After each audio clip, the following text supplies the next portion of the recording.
ಈ ಹ್ಯಾಬಿಟ್ಗಳು ಕೂಡ ಅದು ಏನೋ ಅಂದ್ಕೊಂಡು ಮಾಡೋದಲ್ಲ, ಟ್ರೈನಿಂಗ್ ಥರ ಮಾಡಬೇಕು. ಟ್ರೈನಿಂಗ್ ಅಂದರೆ ಏನು? 10 ನಿಮಿಷ ಓದ್ತೀನಿ ಅಂದ್ಕೊಂಡ್ರೆ 10 ನಿಮಿಷ ದಿನಾಗ್ಲೂ ಯಾವುದಾದ್ರೂ ಒಂದು ಪುಸ್ತಕ ತೊಗೊಂಡು ಪೇಪರ್ ಏನೋ ಓದಿ. ಮೊದಲು ಪೇಪರ್ ಓದಿ, ಇಲ್ಲ ಬುಕ್ ಓದಿ, ಮ್ಯಾಗ್ಝಿನ್ ಓದಿ, ಆಮೇಲೆ ಒಳ್ಳೆ ಬುಕ್ ಓದ್ತೀರಾ. ಅದು ಆ ಥರ ನೀವು ಹ್ಯಾಬಿಟ್ ಅಂದ ತಕ್ಷಣ ಟ್ರೈನಿಂಗ್ ಅಂದ್ಕೊಳ್ಳಿ. ಆಮೇಲೆ ಸ್ಟ್ರಾಂಗ್ ಅನಿಸ್ಬೇಕಾದ್ರೆ ಮುದುರ್ಕೊಂಡು ಕೂತ್ಕೋಬೇಡಿ. ಕೆಲವರು ತುಂಬ ಮುದುರ್ಕೊಂಡು ಕೂತ್ಕೋತಾರೆ, ನಾನು ಎಚ್ಚರಿಸ್ತಾ ಇರ್ತೀನಿ, ಸಿಟ್ ಟಾಲ್ ಅಂತ. ಬೆನ್ನನ್ನು ನೇರ ಮಾಡಿ ಸ್ವಲ್ಪ ಹೊತ್ತು ನಿಮಗೆ ನೀವೇ ಫೀಲ್ ಮಾಡ್ಕೊಂಡು ಕೂತ್ಕೊಳ್ಳಿ. You feel stronger. ಆಮೇಲೆ ನಿಮಗೆ ಕೇಳ್ಕೊಳ್ಳಿ, ನಿಮ್ಗೇನು ಬೇಕು. ಫಸ್ಟ್ ನಿಮ್ಗೇನು ಬೇಕು ಲಿಸ್ಟಲ್ಲಿ?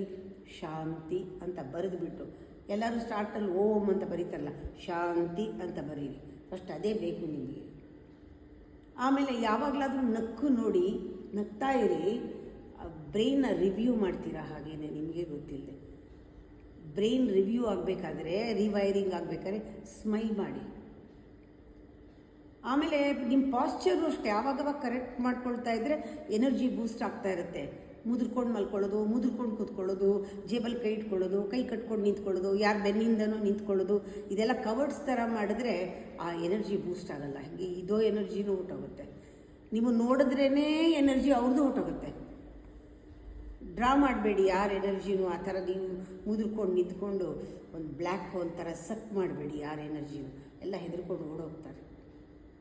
ನಿಧಾನಕ್ಕೆ ಊಟ ಮಾಡಿ ನೋಡಿ, ಡೈಜೆಷನ್ ಚೆನ್ನಾಗಾಗುತ್ತೆ. ಮಾತ್ರೆ ತೊಗೊಳ್ಳೋದು ಬೇಡ. ದಿನಕ್ಕೆ ಒಬ್ಬರನ್ನಾದರೂ ಒಂಥರ ಹಗ್ ಮಾಡಿ, ಆಕ್ಸಿಟೋಸಿನ್ ಜಾಸ್ತಿ ಆಗುತ್ತೆ ಬಾಡಿನಲ್ಲಿ.